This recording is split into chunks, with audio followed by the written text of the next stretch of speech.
د نرانو په جنسي جوړښت کې ذکر ته ډېره پاملرنه کیږي، په داسې حال کې چې خوټو ته چندان پاملرنه نه ده شوې. نن ورځ تاسو پام د نارینه د زیوراتو ته راوړل غواړم.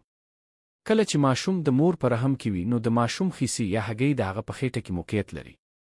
له زیږون یو څو میاشتې وړاندې دا هګۍ له خېټې څخه راښکته کیږي او د خوټو په کڅوړه کې ځای پر ځای کیږي. ځینې وخت د ماشوم یوه یا دواړه هګۍ په جنیني حالت کې لاندې کڅوړې ته نه راښکته کیږي، چې بیا له زیږون وروسته تر یو کاله پورې په خپل ځان لاندې کڅوړې ته رسوي، او که تر یو کاله پورې بیا هم هګۍ خپل ځای ته رانغلې، نو بیا یې د عملیاتو په واسطه راښکته کوي. که چیرې نوموړې هګۍ د خوټو کڅوړې ته راښکته نشي، نو د خوټو د سرطان د راپیدا کېدلو سبب ګرځي. دا ځکه چې د خوټو د کڅوړې تودوخه د نور بدن له تودوخې څخه لږ څه کموي، او که چیرې هګۍ په خپله کڅوړه کې پاتې نشي، نو د زیاتې تودوخې له کبله له صحي ستونزو سره مخ کیږي. هګۍ د سپرم د جوړولو فابریکې دي. په ساده ډول ویلی شو چې هګۍ د بچیانو د زیږولو لپاره حیاتي رول لري، او د دې ترڅنګ په هګیو کې هغه هورمونونه هم جوړیږي چې یو نر ته نارینه ځانګړنې ورکوي. په دې هورمونونو کې تر ټولو مهم ټیسټسټرون هورمون دی چې نارینه هورمون هم ورته ویل کیږي. د دې هورمون له کبله په نرانو کې داسې خصوصیات پیدا کیږي چې پر بنسټ یو شخص نر ګڼل کیږي.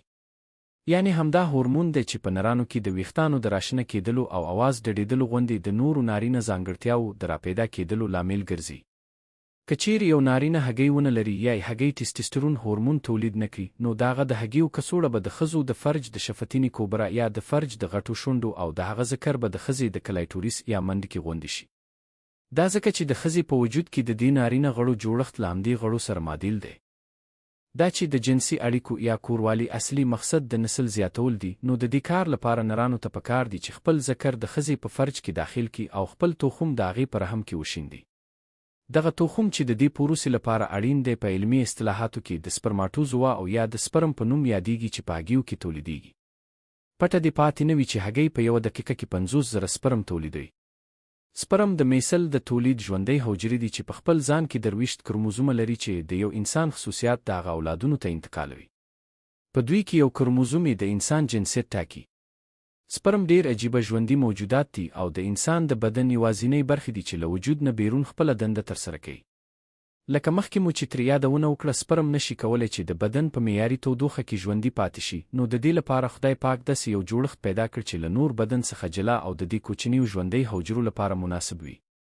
که تاسو هر وخت په خپلو هګیو باندې لاس کیږدئ، نو هغه به یخي وي. دا ځکه چې د خوټو تودوخه له نور بدن څخه د یو څو درجو په اندازه کمه ده.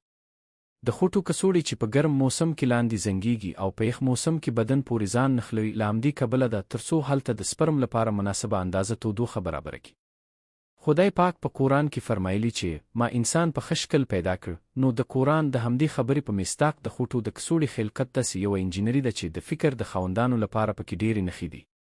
خدای پاک کولی شول چې د نارینه سپرم هم د ښځې د تخمدانونو په شان د هغه په بدن کې دننه پیدا کړی وای، خو د خدای په خلقت کې چې څوک فکر وکړي پوهیږي چې سختن تعالی دا هر څه په خپل علم سره مکمل پیدا کړي دي چې هیڅ نقص او نیمګړتیا نه لري. د نارینه هګۍ یوه له بلې څخه لږه غټه وي او دا په مختلفو کسانو کې فرق کوي. په ځینو کې ښی او په ځینو کې چپه هګۍ غټوالی کوي. په ورته ډول دغه هګۍ هم یوه له بلې څخه لږ ډېره ښکته زانګي او دا ښکته زنګېدونکې هګۍ عموماً چپه هګۍ وي.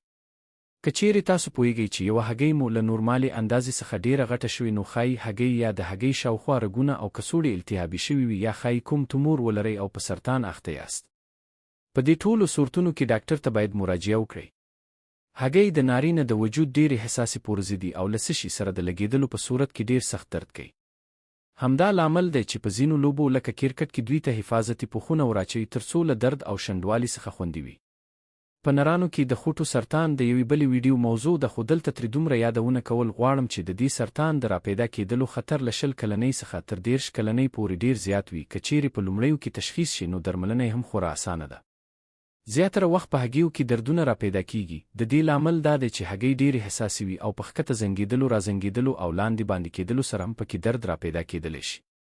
که چیرته دا درد له 1 یا 2 دقیقو وروسته کرار شو، نو تشویش ورته مه کوئ، خو که چیرته درد دوامداره و، نو ښایي ستاسو هګۍ سره تاو شوي وي، یعنې چې پخې او ښۍ چپ طرف ته تللي وي، چې په دې صورت کې ډاکټر ته باید مراجعه وکړئ.